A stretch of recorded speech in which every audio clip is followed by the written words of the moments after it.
জয়িতাই জয় রাধেশ্যাম জয় বাবু সবাই মিলে আমরা গাবো মধুমান সিংহ গাবো प्रेम से बोलो वृंदावन धाम की राधा रानी की सुंदर अनंत मोहन की स्वामी कुंज राधा कुंज की गोरे भगवा की सवाई मिले प्रेम से बोलो साधु वैष्णव की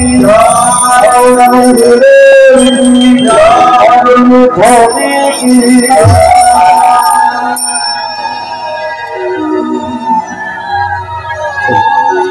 सवाई मिल जाओ साधन करना चाहिए मनवा भजन करना चाहिए साधन करना चाहिए मनवा भजन करना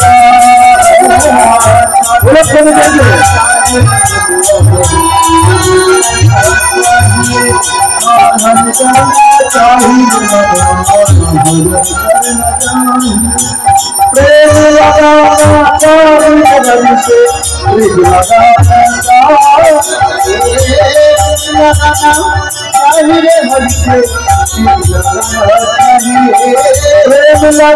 मन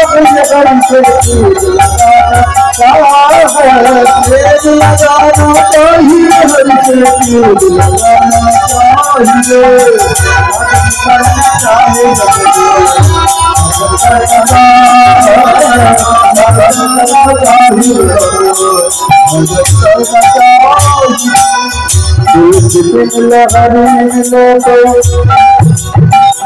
प्रेम लगाना चाहिए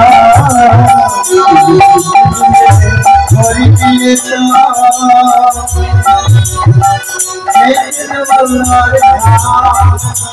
पत्थर से हरी मिले पत्थर से हरी मिले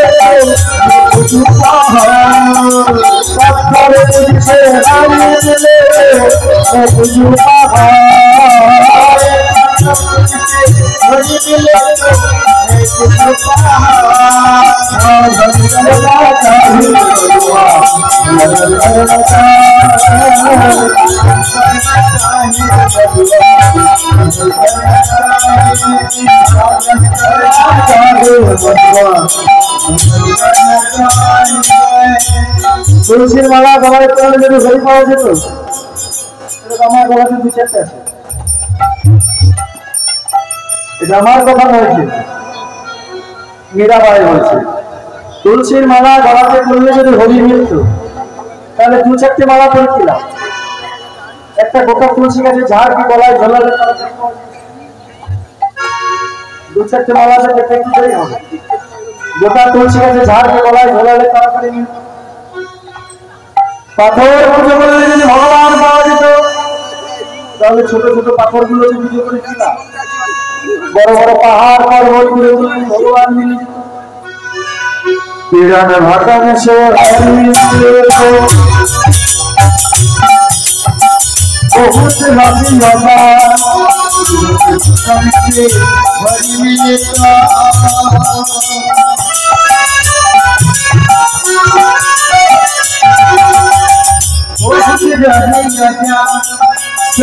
छोड़ के हरि मिले बहुत बन के खोला हरि मिले बहुत रहे पूरा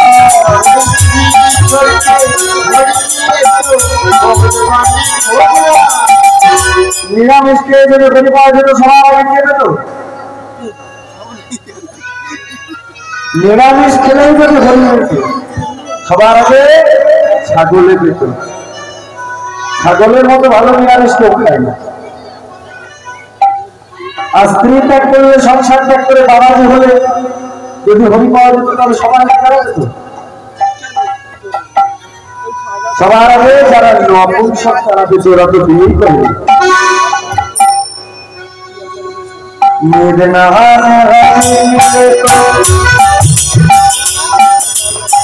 जले भक्तु हरि हरि मिले तो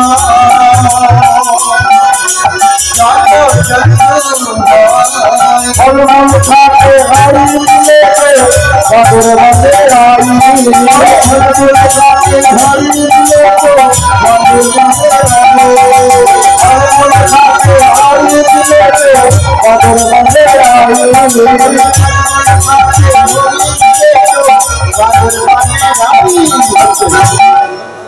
বারবার স্নান করলে যদি ভগবান পাওয়া যেত তাহলে সবার আগে কে পেত?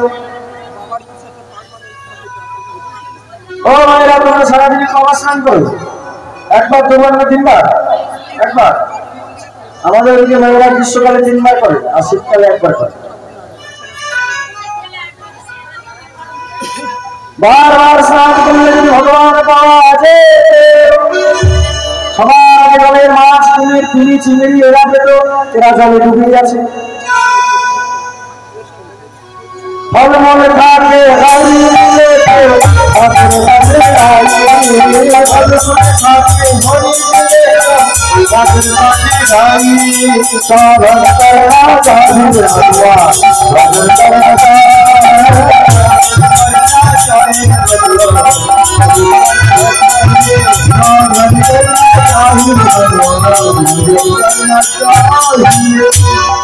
একাদশী করে যদি ওখানে পাওয়া যেত সবার আগে কি পেত?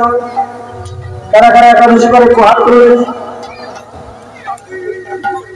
বাহ, যারা করো তাদেরকে কিছু বলবো না, কিন্তু যারা করো না, প্রতি মাসে 2টো করে যারা একাদশী করে, তাহলে বছরে 12 মাসে 12 দুগুণে 24টা। 24টা একাদশী যারা করো না, আমি যারা একাদশী করতে পারো না, 24টা একাদশী যদি করতে না পারো 4টে করবে। শয়ন একাদশী, উত্থান একাদশী, পার্শ একাদশী আর ভৌমি একাদশী। 24টা যদি করতে না পারো 4টে করবে। শয়ন একাদশী, উত্থান একাদশী, পার্শ একাদশী আর ভৌমি একাদশী। যদি বলো না আমি 24টা যখন করি না তখন আর 4টে করে কি করবো, তাহলে একটা কাজ করবে, বাংলার 2 সন্তানের জন্মতিথি পালন করবে। এক হচ্ছে রামের রামনবমী ব্রত, আর 2 হচ্ছে শ্রীকৃষ্ণের জন্মাষ্টমী ব্রত। যদি বলো না আমি সবও পারবো না, তাহলে আর একটা কাজ করলে উদ্ধার হয়। পাগলার 14 পাগলি রাত, এই নিয়ে কালকার। পাগলার 14 মানে শিবের চতুর্দশী, আর পাগলি রাত মানে মা দুর্গার অষ্টমী তিথি। যদি বলো আমার দ্বারা এও সম্ভব নয়, বলে এও যদি না পারিস তো ভগার খালে ডুবে মরিস। ভগার খালে ডুবে মরিস মানে কি? ভগীরথের আনা গঙ্গা, সেই গঙ্গা জলে স্নান করিস।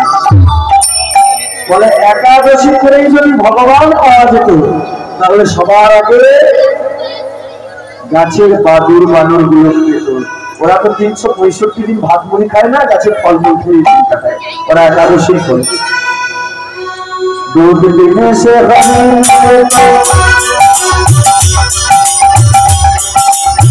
तो अच्छे वाला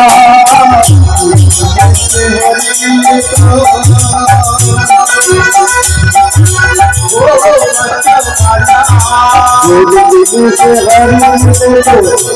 तो अच्छे वाला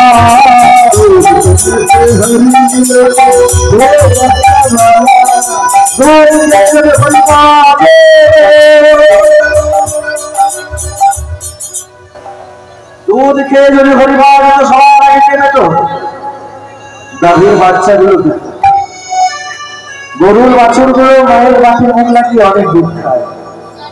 মানুষ কতটা দুধ খায়? তাহলে কিছুতেই কিছু হবে না, বলে না হবে সবকিছু, তাহলে তুমি তো সবকিছু নিষেধ করবে। বলে না, গলায় তুলসীর মালাও করেছো, একাদশীও করছো, নিরামিষও খাচ্ছ, দেবতার পূজাও করছো, কিন্তু তলায় তলায় এখনো লোকের পেছনে লাগা স্বভাব যায়নি। জীবনে হরি পাবে কিছু করো আচ্ছাই না করো, হৃদয়ের মধ্যে যতদিন বিশুদ্ধ প্রেম ভক্তি না জন্মাবে ততদিন হরি তুমি পাবে না। এটা মীরাবাই বলেছে। সবাই মিলে করবে তুমি মীরাবাই बिना प्रेम से नाम नंदलाला सावन करना चाहिए करना चाहिए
कृष्णेर जते को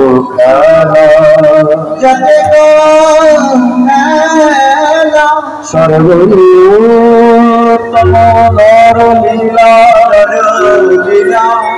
नार बपुहाय ताहारो शरीर गोपेश रूपान नाम विषय मतवर्ग नर लीला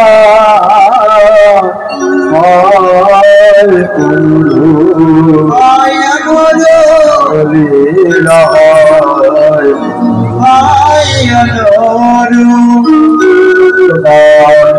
गौरा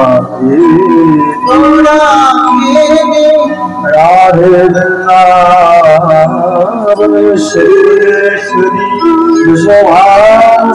देवी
आज के राधा रानी बोलছে ললিতা বিশাখা চিত্রা চক্র লতিকার কাছে রূপের কথা কি রূপের কথা না যাকে দেবী অবসানকালে কেলি কদম্বে হারাতে যাকে দাঁড়াতে দেখেছে শুধু দাঁড়াতে নয় যার চরণ দেখেছে শুধু চরণ নয় যখন বঙ্কিমা কালে দাঁড়িয়েছিল এইভাবে দাঁড়িয়েছিল মায়ের চরণ আবার যখন এদিকে তাকিয়েছে এদিকে চরণ দুটো চরণের তলা দেখেছে এতদিন অনেক চরণতল দেখেছি অনেক চরণ দেখেছি কিন্তু চরণতলের মধ্যে যে এত চিত্র আছে এটা কোনোদিন দেখে আর সেই রূপ নিয়ে বাড়িতে সে একাকি কাঁদছিল সখীরা যখন এসেছে তাদের কাছে বর্ণনা করছে একটা একটা করে রূপের কথা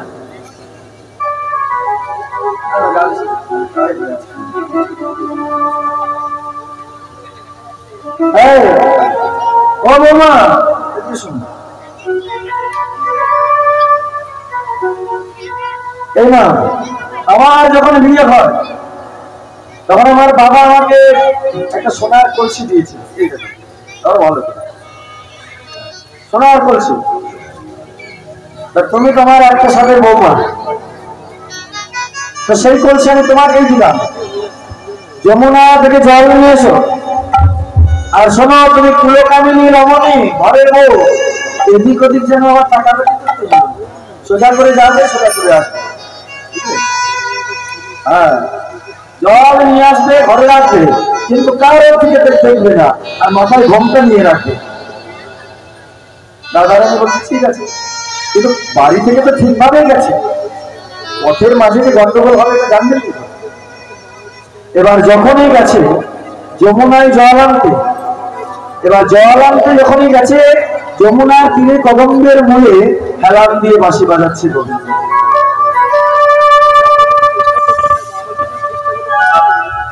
আর ওই জল ভরতে শুধু জল ভরাটা লক্ষ্য করছে, আর রাধারানী মনে মনে চিন্তা করছে আগে যে জল ভরছে এটা আবার কোনো পরপুরুষে কেউ দেখছে না তো, কোনো পরপুরুষে দেখছে না তো আমার এই জল ভরাটা, এই বলে করছে কি রাধারানী। দেখবে আগেকার দিনে মায়েরা যখন জল আনতে যেত নদীতে পুকুরে, যখন জল আনতে কি করতো, কলসিটা নিয়ে ঘাটে নেমে প্রথমে জলের ময়লা পড়ে থাকতো না, সেজন্য কলসি পেছনে করে জলটা একটু ঘুরিয়ে দিত,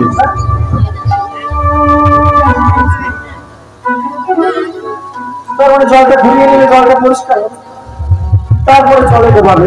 এই জলটাকে ঘুরিয়ে যে কলসিটা ডোবাতে গেছে আর অমনি মনে মনে চিন্তা করছে আমি আবার একাকে এসেছি, আমার জল ভরাটা অন্য কেউ আবার দেখছে না। এই করে যেই পেছন ঘুরেছে সর্বনাশ, যার দেখার কথা ছিল দাঁড়িয়ে দেখছে রাধারানী যেই নয়নটা করছে সে আবার যেই দেখাচ্ছে, এই করতে করতে তখন যে কলসিটা চলে গেছে হাত থেকে মাছ যমুনা। বাড়িতে যেই ফিরে এসেছে ও বৌমা কলসিতে আমার বাবার বাড়ির কলসি তোমাকে দিলাম, তুমি হারিয়ে চলে। এই জোরে একটু বকাবকি করে দিয়েছে আর এদিকে বাড়ির ভিতরে গিয়ে কাঁদতে শুরু করেছে। কাঁদতে যেই শুরু করেছে টুকরে টুকরে কাঁদছে, ললিতা আসলে চিৎকার রাধে রাধে রাধে রাধে বলে যখনই চিৎকার করতে শুরু করেছে সঙ্গে সঙ্গে জড়ি বাবা চাইছে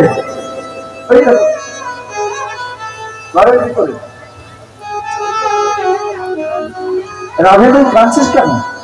ওই জন্য বললি যাকে একবার তাকে সারা পাওয়া যেত তাকে এত ডাকছি সারা শব্দ নেই কেন রে বাবা? রাধে তুই কাঁদছিস কেন? কি হয়েছে? রাধারানীর কান্নাটা আরো বেড়ে গেছে।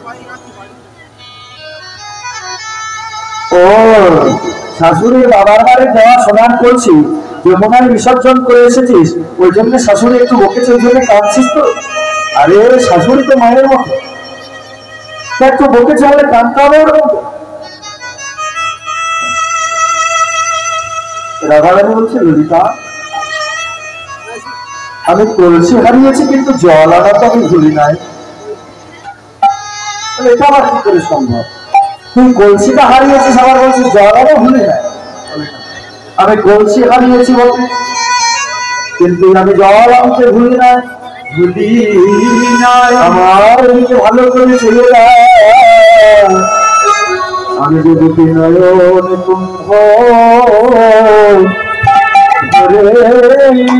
এনেছি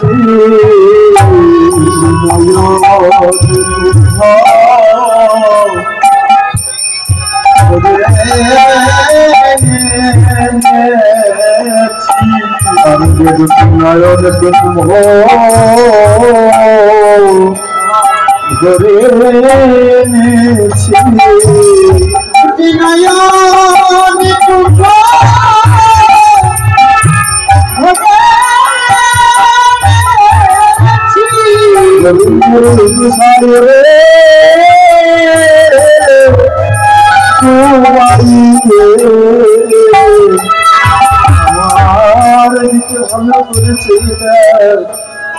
আমি যদি নয়ন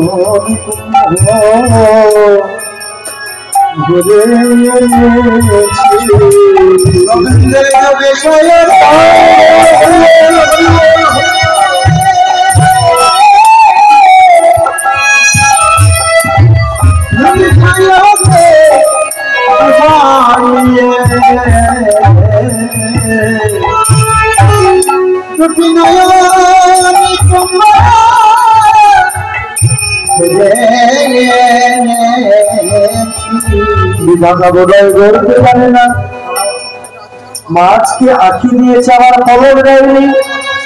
আমি গোবিন্দ ভালোবাসি আমার গলায় দিল দুটি আঁখি, তারপর হাতে আমার পলক দিয়েছে। একবার পলক পড়লে মনে হয়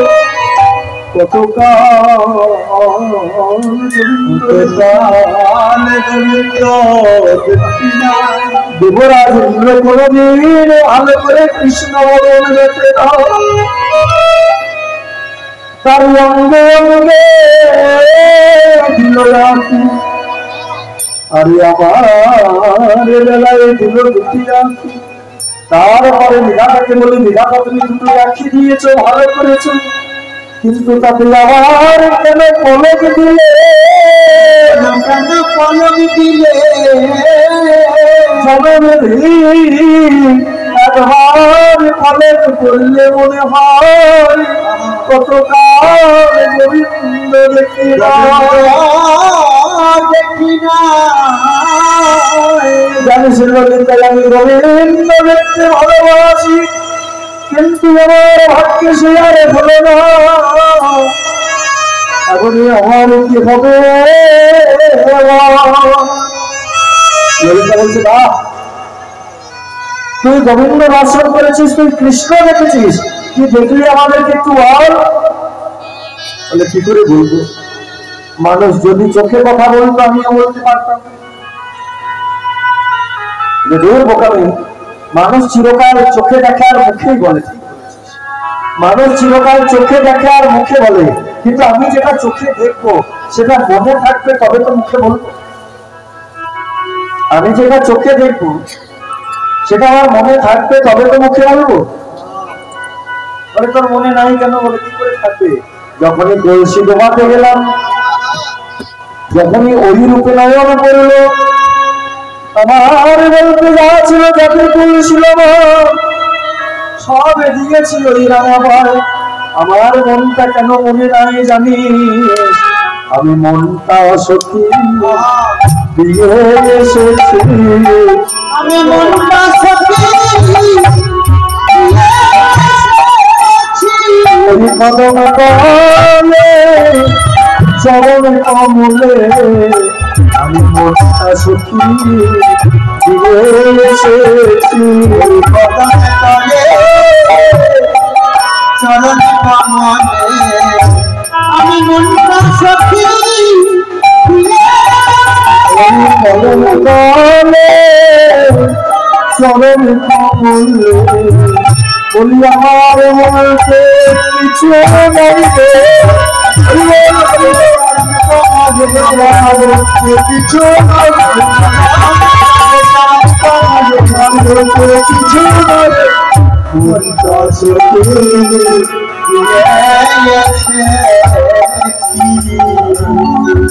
আমার ও কেমন দেখলি বল? বলবো আমার বধুর দেখলাম 3 জায়গা বাঁকা, 3 ঠায় হস্ত বাঁকা, আচরণে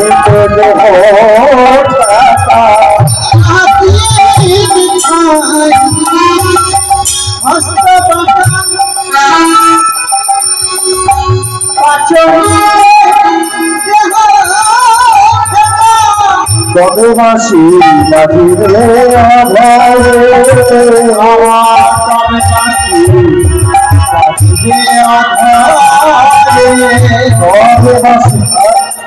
তিন জায়গা বাঁকা কেন? জমিনের 3 জায়গা বাঁকা তো, ঘাটটা বাঁকা, কোমর বাঁকা, চরণ বাঁকা। 3 জায়গা বাঁকা কেন? ঘাড় বাঁকা কেন? স্বর্গের দেবতারা ডাকছে ওই জন্য ঘাড় রেখেছে। কোমর বাঁকা কেন? মর্তের মানুষ ডাকছে বলে কোমর রেখেছে। আর চরণ বাঁকা কেন? পাতালের দৈত্য বহুলে ডাকছে বলে চরণ রেখেছে। আচ্ছা, পাতা মানুষ কোনোদিন বেশিক্ষণ দাঁড়াতে পারবে? একটা ঠেক চাই, অবলম্বন চাই। অবলম্বন ছাড়া পাতা মানুষ কোনোদিন দাঁড়াতে পারবে না। ঠেক কিসের ঠেক? এই যে গোবিন্দ মাতা বলি বৃন্দাবনের আহার নিষ্কন্দে হেলান নিয়ে তার কোন রকমের ঘর দিয়ে দিয়েছে রাধা নিবাস। এবার সবসময় তো রাধা রেখে পেত না, কদমের কাছে হেলাচ্ছি আপন মনে আসে বাটা মানুষ একটা অবলম্বন চায়। আর যখন কদমের গাছ বেতনের আধারানি গিয়ে বেতন তখন গোয়ালার পাচনটা বড় হয়, ওই পাচনটাকে হস্ত বাটা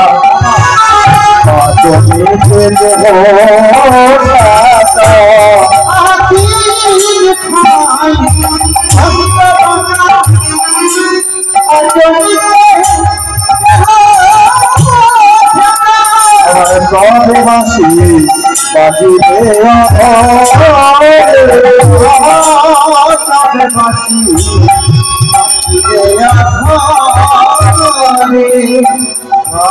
আরে যাচ্ছিল কেমন করে দেখলাম চলে গেল, অনেক অঙ্গ ভঙ্গিমা করে কিন্তু চলতে পারে না।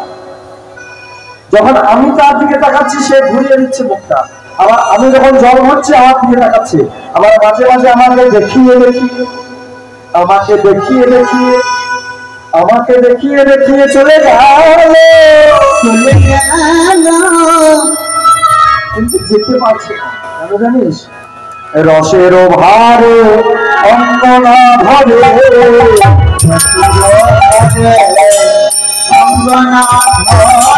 রসের ভারে অঙ্গনা ভরে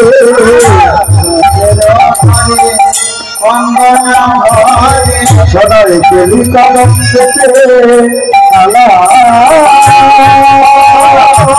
রসের ভারে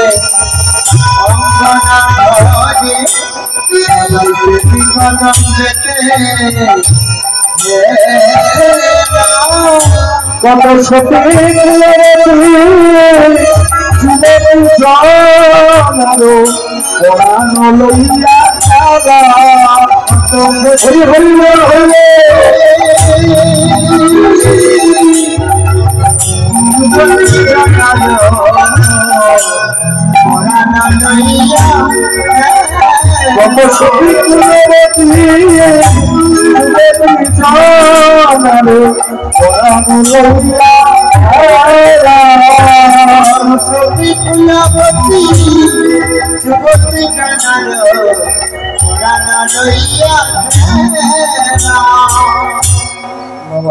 বলি চলনের কি ভক্তি জানে আমার চলনের কি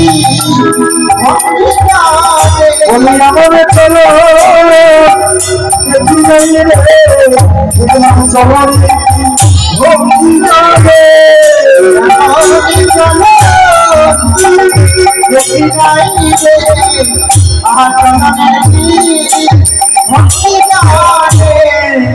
আমি কোথাও বলবো না, শুধু চরণের কলজ দেখলাম কি জানিস? শ্যামের অরুণিত চরণে রতিত মনে মন্দির লোচনে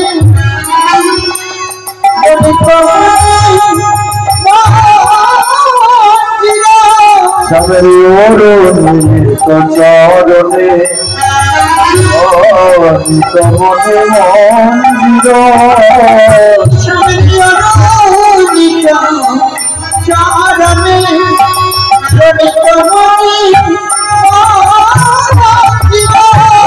আধো আধো চলো নিরসা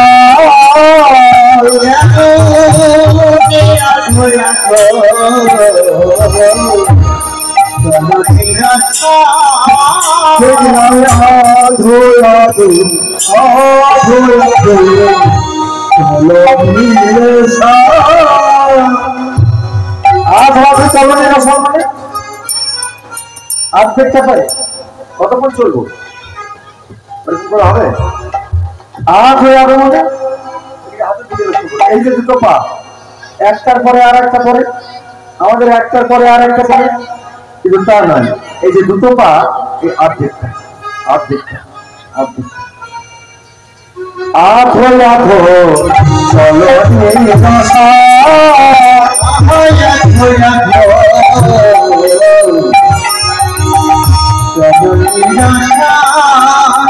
দেখলাম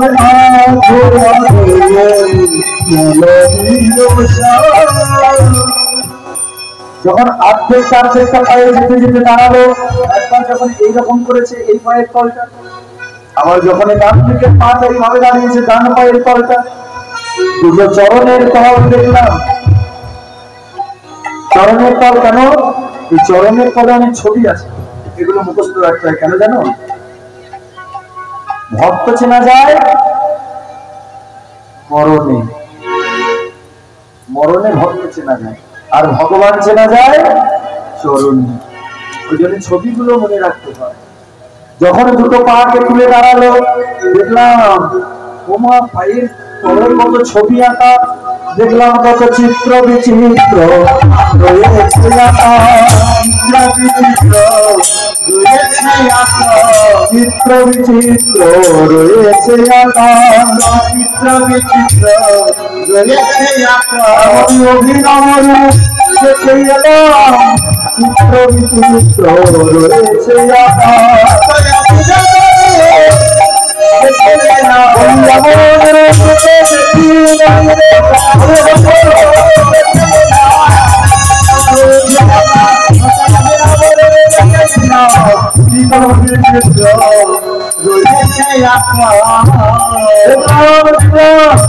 যখন বাম চরণ দেখা গেল, বাম চরণের তল যখন দক্ষিণ চরণ দিয়েছে, দক্ষিণ চরণের তল, দুটো চরণের তলে দেখলাম কত চিত্র, কত বিচিত্র,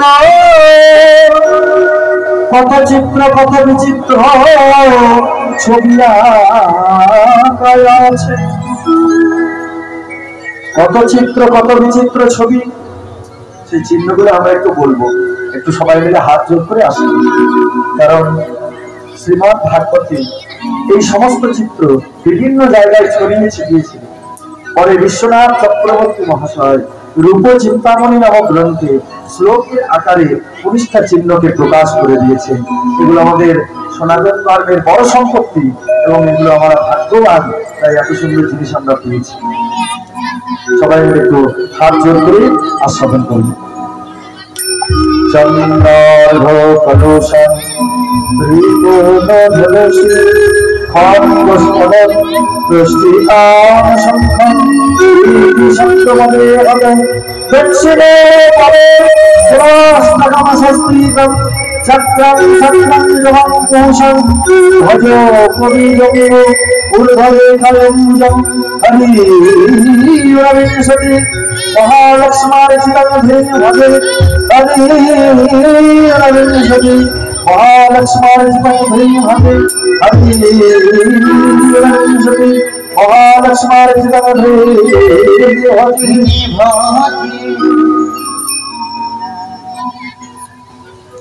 গুনে নেই, ভুল আমার হতে পারে। চন্দ্রার্ঘ কলসং, চন্দ্রার্ঘ কলসং ত্রিকোণ ধনুষি খং গোষ্পদং প্রষ্টিকাম শঙ্খং। আটটা হলো, আটটা হচ্ছে বাম চরণে। ইতি দক্ষিণ পদে ডান দিকে কোণাষ্টকম স্বস্তিকম চক্রম ছত্রম জবাম কুশম ভজ কবি জম্বু ঊর্ধ্বরেখা অম্বুজম হরি ঊনবিংশতি মহালক্ষ্মা। আর দেখলাম রোহিত মণি মঞ্জির, রোহিত মণি মঞ্জির চরণে নুপুর দুটো থেকে ত্রেতা যুগে সীতা দেবীকে হারিয়ে রাবণ যখন সীতাকে হরণ করলেন, ধনুকের পরগণ্ডকে স্থাপন করে রামচন্দ্র হা সীতা করে কাঁদছিলেন। হা সীতা বলে যখন রামচন্দ্র কাঁদছে, রামচন্দ্রের চোখের জল ধনুকের মাটির মধ্যে পড়ে যাচ্ছে। কিছুক্ষণ পরে দেখলো চোখের জলের সঙ্গে রক্ত মিশে আছে। লক্ষণ বলল, দাদা তুমি কাঁদছো কিন্তু তোমার চোখের জলে রক্ত কেন? যেই না ধনুকটাকে তুলেছে, অগ্নি দেখছে কি সোনা ব্যাং মরণাপন্ন অবস্থায় তার দেহটা ফেটে গিয়ে রক্ত বেরোচ্ছে, আর সেই রক্ত রামচন্দ্রের চোখের জলের সঙ্গে ভেসে যাচ্ছে। এইরকম অবস্থা দেখে রামচন্দ্র ব্যাংকটাকে ধরে বলল, রে ব্যাং, এত কষ্ট দিলাম, এত কষ্ট দিলাম, এত যন্ত্রণা দিলাম, একবার বললি না যে প্রভু আমার কষ্ট হচ্ছে, আমাকে মুক্তি দাও। ব্যাংক টেনে বলল, প্রভু যখন কোনো বিপদে পড়ি, যখন কোনো প্রাণের সবলে করি, তখন তো রাম রাম বলে ডেকে কাউকে, কিন্তু আপনি যদি নিজেই কষ্ট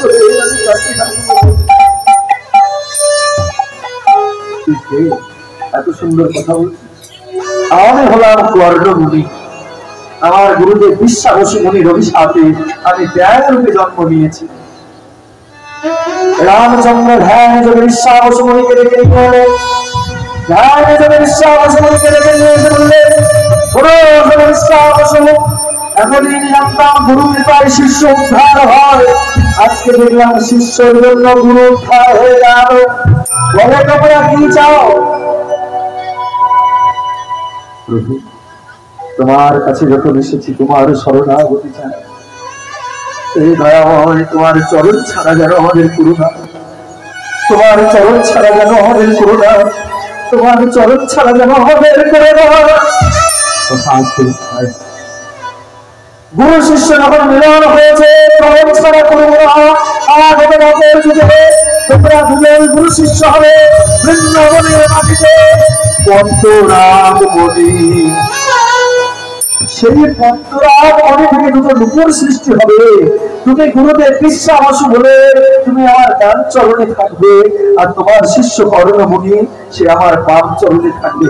বৃন্দাবনে যখন লীলা করবে, অপ্রাকৃত মানুষ যাবে না, সেই লীলার দিনে গুরু শিষ্য তোমরা আমার চরণে রুটো ঝুড়ো বেঁচে তোমাদের মনের আশা পূর্ণ করবে। আর দেখলাম কাঞ্চন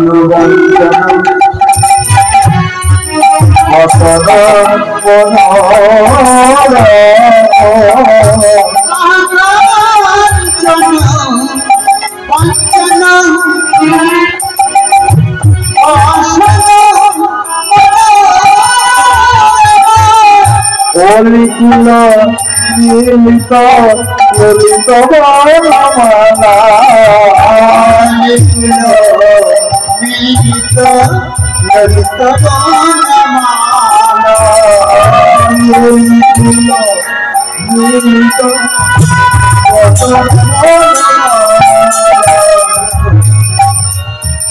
দেখলাম মাঝে মাঝে অলির মালা, দেখলাম মাঝে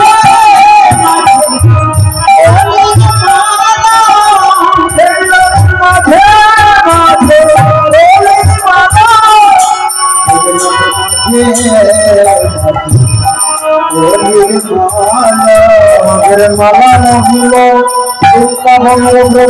মালা, মাঝে মাঝে ফুলের মালা, মালা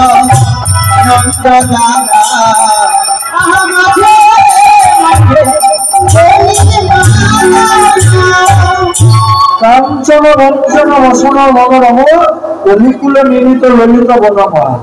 আর কি দেখলাম?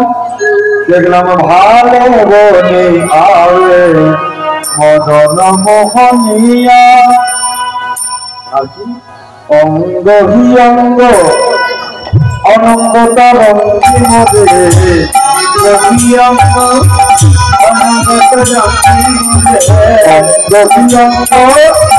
অনঙ্গতা রঙ্গি মদে,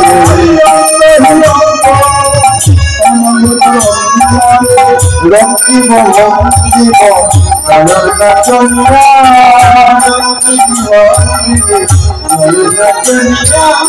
রঙ্গিম ভঙ্গিম কায়না চন্দ্রা,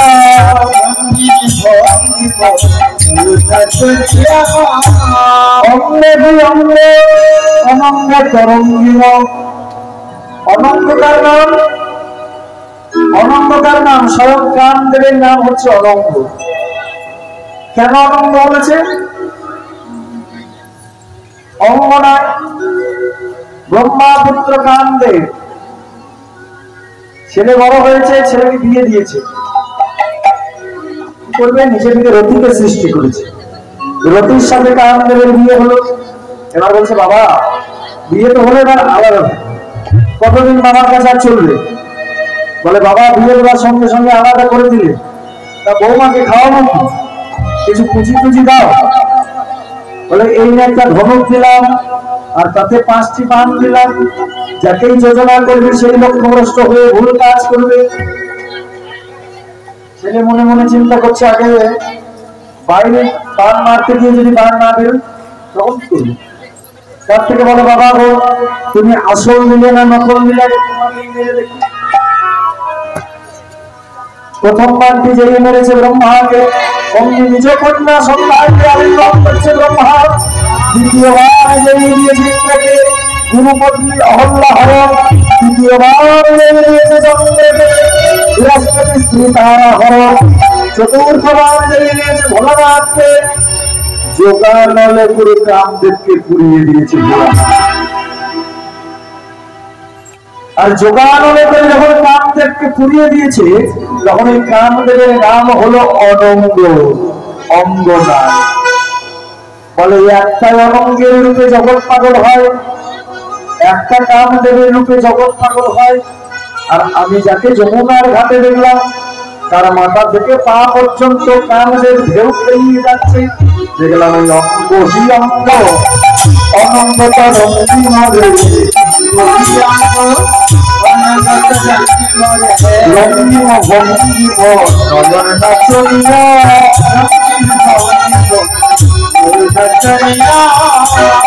বলেন না চাইতে না চাইতে না চাইতে না চাইতে ওর মানে চাইতে না চাইতে না চাইতে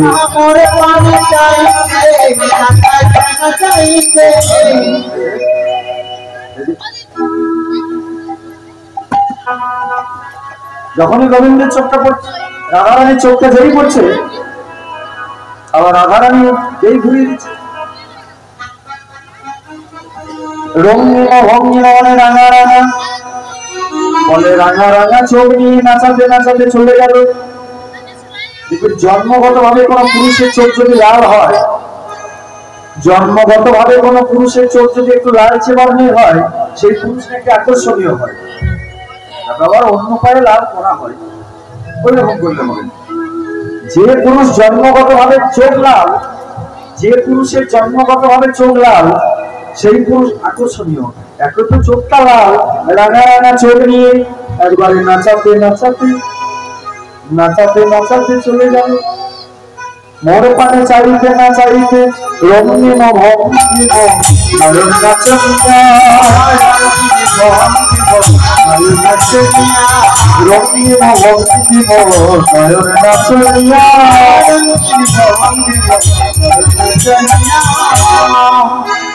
আর কি দেখলাম? মা যদি খিল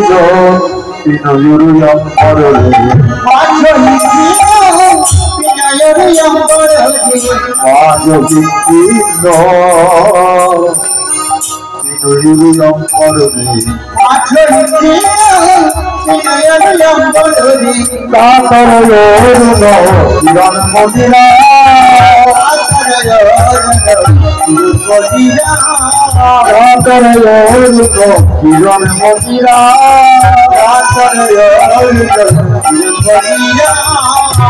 মাঝে ছিল বিনয়ুরি অম্বর। মাঝে ছিল মানে কোমরটা সরু। আচ্ছা সুপুরুষের লক্ষণ কি দেখে বুঝবে?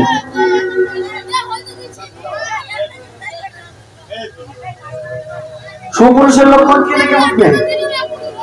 মা যদি ক্ষীণ, কোমরটা হবে সরু, আর ক্ষীণ বুকটা হবে আকাশের মতো চওড়া। মা যদি ক্ষীণ ক্ষীণ অম্বর, কোমর হবে সরু, বুক হবে চওড়া, তাকে দেখে বলবে সুপুরুষ। বলে সে না হয় মানলাম সুপুরুষ, কোমরটা সরু বুকটা চওড়া, কিন্তু বুকের মাঝে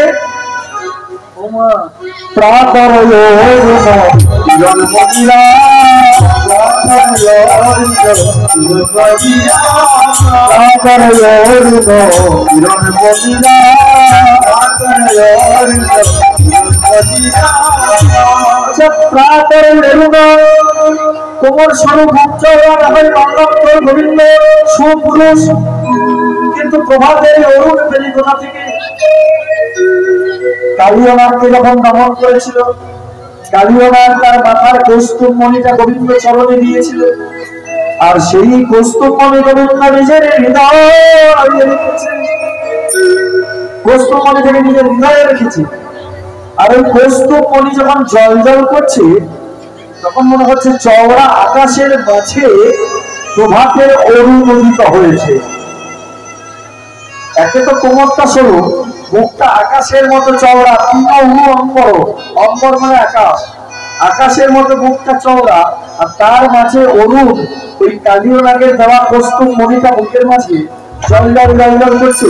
তখন মনে হচ্ছে যেন আকাশে সবে অরুণ উদিত হয়েছে। তারপর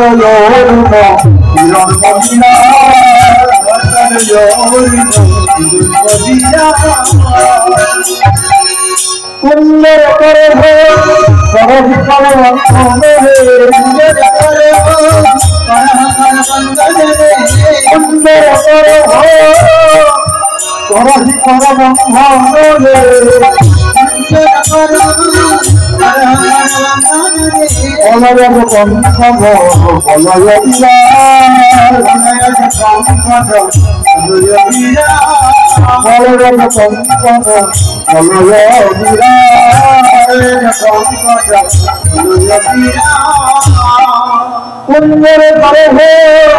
হাতির সুরের মধ্যে দোলাতে দোলাতে চলে গেল।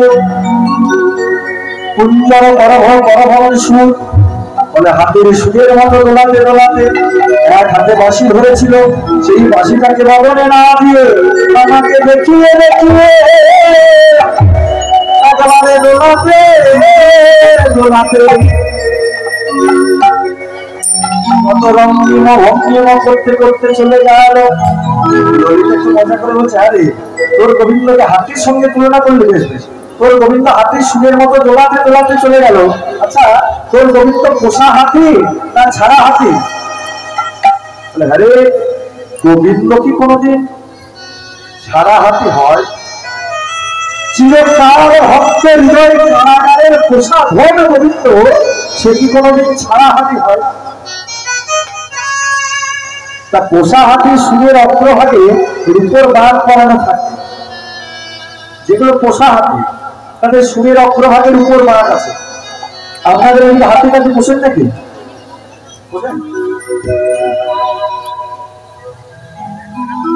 আমাদের এদিকে কেউ হাতি পোষে।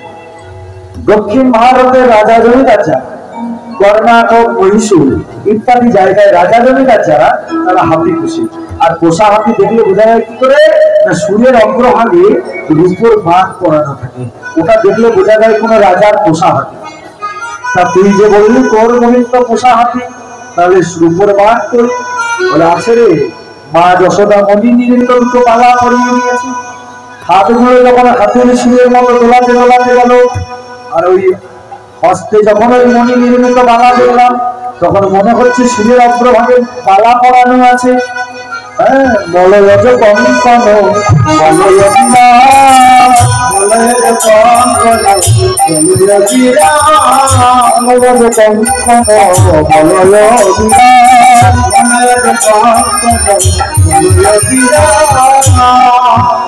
আর একটা দেখলাম কি, অধর সুধা ঝর মুরলী তরম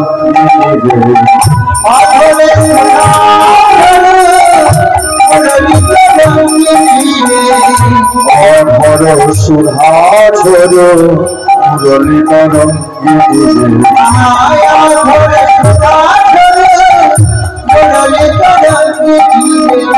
কত বিগলিত রঙ্গিনে হৃদয়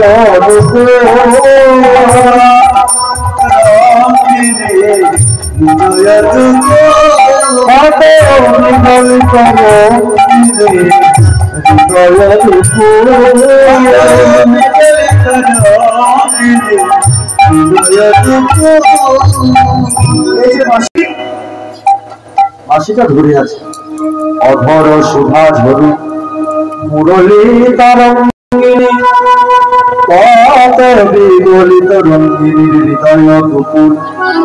বাঁশি এলো কোথা থেকে? 25 পর্বের একটা বাঁশ উঠেছিল বৃহস্পতির যজ্ঞে, আর ওই 25 পর্বের বাঁশের যে শেষ পর্ব সেই এক পর্বে হয়েছিল মুরলী বেদুয়ার বংশী, এক পর্বে। আর ওই বাঁশিটা গোবিন্দের শ্রীহস্তে ছিল, আর ওই বাঁশির মধ্যে ছিল 9টা ছিদ্র। বাঁশির মধ্যে 9টা ছিদ্র, একটা ছিদ্রতে বাতাস দিত, 8টা ছিদ্রতে বাতাস বেরোত। আমাদের দেহতেও আছে 9টা ছিদ্র, আছে না? একটাতে বাতাস ঢোকে, 8টাতে বেরোয়। আচ্ছা, একটাতে বাতাস ঢুকছে আর 8টাতে বেরোচ্ছে, আমি যদি 8টাকে একসাথে খুলে দিই সুর স্বর উঠবে? কখন কোনটা ধরে কখন কোনটা ছাড়লে পরে সুর উঠবে, স্বর উঠবে? যারা বাজাতে জানে তারাই জানে, বাজাতে জানে তারাই জানে। আজ বাজিয়ে বাঁশি প্রজাতি, যারা বাজাতে জানে তারাই জানে। বাজিয়ে বাঁশি প্রজাতি, বাজাতে জানে তারাই জানে। ছিদ্র আছে কিন্তু বাজে না, ছিদ্র আছে কিন্তু বাজে না, তাকে কি বলবে? ফাঁপা বাঁশ। ছিদ্র আছে কিন্তু বাজে না, ফাঁপা বাঁশ। ওটা কাজে লাগবে বলে ওটাও কাজে লাগবে বলে, কিসে লাগবে বলে? শেষের দিনে চিতাই গতি, শেষের দিনে চিতাই গতি, তোমার জমি ভাবিব পুতিলে মতি, তোমার শেষের দিনে চিতাই গতি, যদি ভাবিব শেষের দিনে চিতাই গতি। বাঁশি আজ কি করছে জানো? আজ নিজে সুধা পান করেছে, নিজে সুধা পান করিছে, তারপরে যাবে জানে বিতরিছে। বাঁশি নিজে সুধা পান করিছে, পরে যাবে জানে নিজে সুধা পান করিছে। বাঁশি নিজে সুধা পান করছে, তারপর যতজনে বিতরিছে। মহান তো যারা মহান হবে তারা একা পাবে না, তারা জগৎকে দেয়। কুকুর শিয়ালেও নিজের খাবারটা নিজে জোগাড় করে খায়। আহার নিদ্রা ভয় অন্তিমাংশ সামান্য মেয়েরা পশু ভিন্ন না। আহার করে মানুষ বেঁচে থাকে, বড় হয়। একটা পশুকেও আহার করে বেঁচে থাকে, বড় হয়। নিদ্রা, মানুষ যেমন ক্লান্তিতে ঘুমায়, একটা পশুতেও ক্লান্তিতে ঘুমায়। ভয়, প্রতিকূল পরিস্থিতিতে যেমন পশুতে ভয় পায়, তেমনি প্রতিকূল পরিস্থিতিতে একটা মানুষেও ভয় পায়। প্রতিক্রিয়া করে মানুষ যেমন বংশ বিস্তার করে, তেমনি একটা পশুতেও।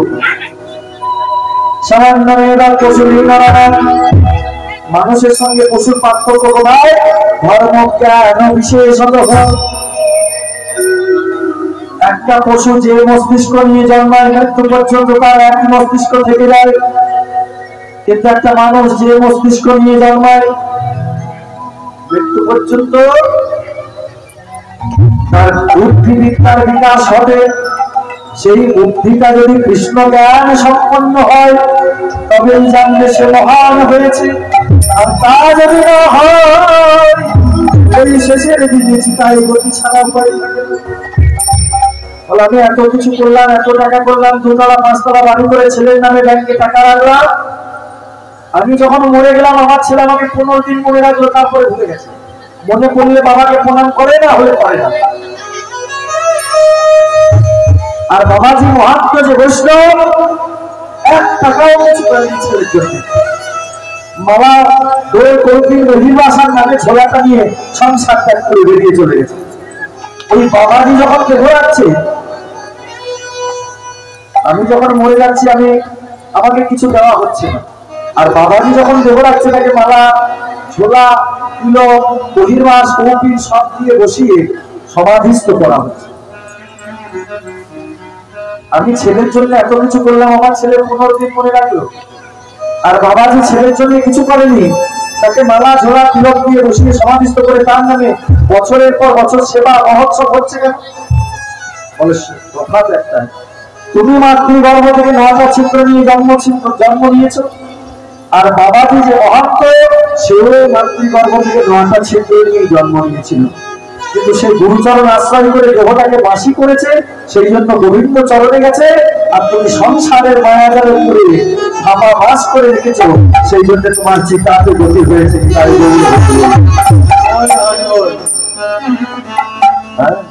আর দেখবেন ওই বাঁশির অগ্রভাগে একটা হাতির মাথা থাকে না, হাতির মাথা সুর দেওয়া মাথা, মাথাটা কিসে? মকর মাছের মাথা। মকর মাছের মাথা এলো কি করে? হনুমান যখন সাগর পার হচ্ছিল, তখন পরিশ্রান্ত হনুমানের দেহ থেকে এক বিন্দু ঘাম পড়েছিল সাগরের জলে, এক বিন্দু ঘাম পড়ল সাগরের জলে, আর সেই ঘাম মকর মাছ ভক্ষণ করেছিল। যেই না ভক্তের ঘাম ভক্ষণ করেছে, মকর মাছ হলো গর্ভবতী। মকর মাছ যখন গর্ভবতী হলো, কেমিকে বললো যে প্রভু রামচন্দ্র, আমি তো কোনো অন্যায় করে নাই, কিন্তু আমার গর্ব হলো কেন?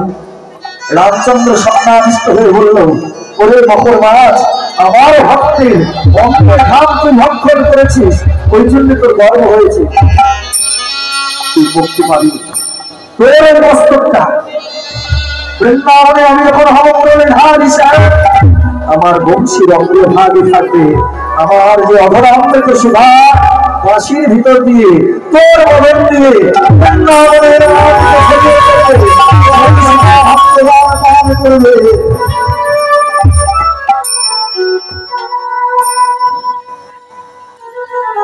এমনি এমনি বৃহস্পতির যজ্ঞের বাস হয়নি। ভোলানাথ ক্ষত্রিয় নিগন্ধের হরধনু যখন জনকরাজের আশ্রমে দিয়েছিল, সীতাদেবী গেছিল সেখানে। সীতাদেবী সেখানে ছিল মিথিলায়, বলেছিল, হে রাজন, এই ধনুকটা যে তুলতে পারবে তার সাথে আপনার এই নাবালিকা কন্যা সীতাদেবীর বিবাহ দেবে। সীতাদেবী ধুতে মুক্ত হয়ে সবাই ওই ধনুকটাকে তুলতে যায়, কিন্তু কারোর হাতেই ধনুক ওঠে না। রামচন্দ্র যখন গেলে ধনুক তুলতে, ধনুক ওঠার আগেই কথা বলে উঠছিল, হে প্রভু রামচন্দ্র, আপনি ত্রিসত্য পালন করে বলুন যে এ জন্মে আমায় ধারণ করবেন, আর জন্ম জন্মান্তর আমায় ছাড়বেন না। রামচন্দ্র বলল, তাই হবে। সেই ভোলানাথের হরধনু রামচন্দ্র প্রতিজ্ঞাবদ্ধ করে ধরেছিল বলে বৃহস্পতি যজ্ঞের 25 পর্বের বাস হয়ে উঠেছিল এই হরধনু। তার এক পর্বে হয়েছিল মুরলী বেণুবংশী, আর কলিকালে সেই হলো শ্রীখোল। প্রেমানন্দে বলনি তাই